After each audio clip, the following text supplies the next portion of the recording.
got a lighter in his pocket, a matchbook in his sock, and a block full of charred skeletons closeted, begging to get out. He paused cause he's scared of airing out the thoughts. He can taste it in his mouth.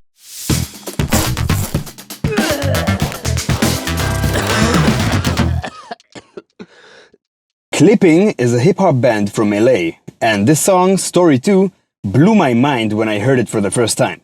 Thank you, Iftach, for the recommendation. This song has two very cool rhythmic ideas happening. The first one isn't a polyrhythm, but come on, it's so epic I have to address it.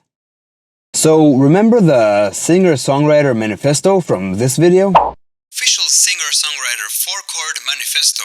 The page relevant to us today is page 18, subsection A, paragraph 1, and it dictates as follows. No matter the time signature, tempi or style, the wandering troubadour shall always group musical expressions in 8-bar segments. No more, no less. Man, this manifesto is intense. Okay, so according to the manifesto, we have to stick with 8-bar segments. Luckily, there's no mention about consistency in time signatures, so check this out. The first half of the song abides to this 8-bar rule, but as there are no restrictions of time signature variations, each segment gets 1/8 note longer, so we get this rhythmic expansion going on. So we have 8 bars of 3/8, 8 bars of 4/8, 8 bars of 5, 6, 7, and finally 8 bars of 8/8. Godsmack is how the wind feels on the face of Mike Winfield on his way home from the bar where he works nights, the worst nights. Don't nobody tip right. And between the marriage office and the fist fights, and if another motherfucker touches wrist trying to pull him into whisper, he ain't making it to midnight. Don't they know we got a lighter in his pocket, a matchbook in his sock, and a block full of charred skeletons closeted, begging to get out. He paused cause he's scared of airing out the thoughts. He can taste it in his mouth, the sulfur and bitter carbon, hearing all the burning bodies shout. But no, that was a full lifetime ago, and nobody ever has to know. He is never told, well, except Ronald. But that don't count. He was sweet and exactly what he needed him to be at the time. Wine and candlelight and nice texts at lunchtime. Why had he not called Ron back? Guess there just wasn't a spark. Ha! No, mustn't joke about these things. Wouldn't want to disappoint Doc Clark. So many hours on a couch. So many buried memories that take so many tears to get them out. Water had never been a friend, hold up. Where had he seen that car before? Blue Acura dent on the left rear fender. Back again to sensor. Deja vu, strange things you never shake when you wake up in recovery. But suddenly noticing ash is covering his head cause it's raining from the sky. Dials home on his cell phone and gets no reply. What the fuck, where is the babysitter that he overpays? Body takes over and brain becomes disengaged. Michael is running, his house is 3 blocks away. Adrenaline compensating for changing age. Yo, those triplets, huh? Did you catch that? Man, listening to rap in 5, 7, and then in triplets is something that I want to hear a lot more. And actually play a lot more, so if anyone needs a drummer for that. Okay, now we get to the educational side of this video. Metric modulation. Metric modulation is a change in pulse rate, so tempo, which is derived from a note value or a grouping heard before the change. Let's say we have a string of random notes played by the hi-hat, and the way we group these notes is by emphasizing the first beat of the group by playing a kick or a snare. I mean, it's basically subdivision. We can choose any group we want, and each result feels differently. Check this out.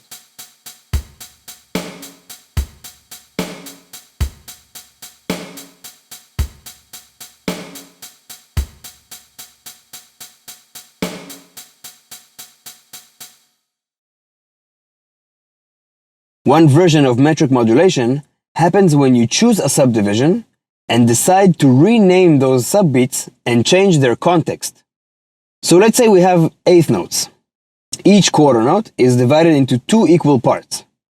Now I'll take these consecutive beats, I'll get rid of their rhythmic orientation and replace that orientation to 3 instead of 2. So basically, I'm calling these beats triplets now. That means we add one more subbeat to each quarter note, so the distance between the quarter notes is bigger, hence the tempo is slower. Usually, the way music instructors teach you how to work on subdivisions is by holding on to a set pulse and increasing or decreasing the internal subdivision. So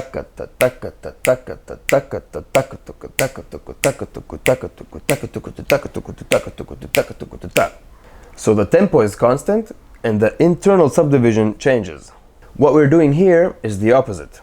So the internal subdivision speed doesn't change, but the context around it does. We basically call the same stream of beats in different names. Okay, remember when they went into triplets? Michael is running, his house is 3 blocks away. Adrenaline compensating for changing age since the last time that he ran it. God damn it, Mike knows he got it. In the second half of the song, we're gonna call these triplets eighth notes.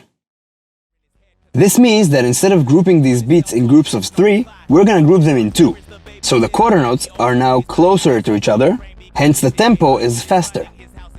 Listen to that switch. Compensating for changing age since the last time that he ran it. God damn it, Mike knows he gotta get home fast as he can. Looks up in the sky, glows familiar, knows those families died with similar awnings and on he keeps going. Hits the corner just as he hears the explosion, screams come from the...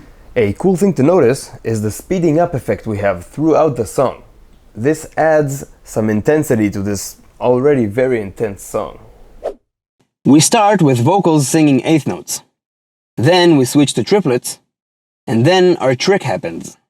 But remember, once we rename those triplets as eighth notes, the tempo may shift, but the subbeats maintain their speed. We just call them in a different name, and the feel of the song changes accordingly. So the trick by itself doesn't actually increase the speed of the subbeats. But once we do the switch to eighth notes, the vocals start singing in 16 notes, so double that speed. Are you following? I hope you are, because we're not done yet. So once the song shifts into this new tempo, we go back to our expansion idea. In this new tempo, we have 8 bars of 4/8, then 8 bars of 5/8, 8 bars of 6/8, and lastly 8 bars of 7/8. Oh, and of course the outro is 8 bars of 8/8.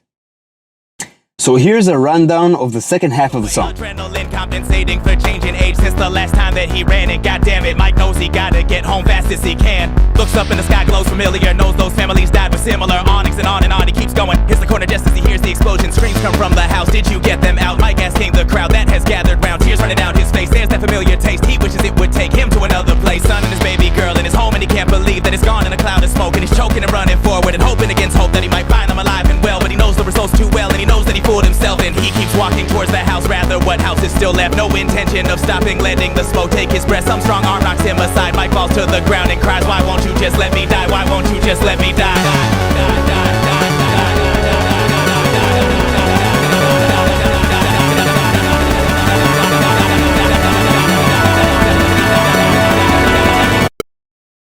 Man, listening to songs like this makes me really happy.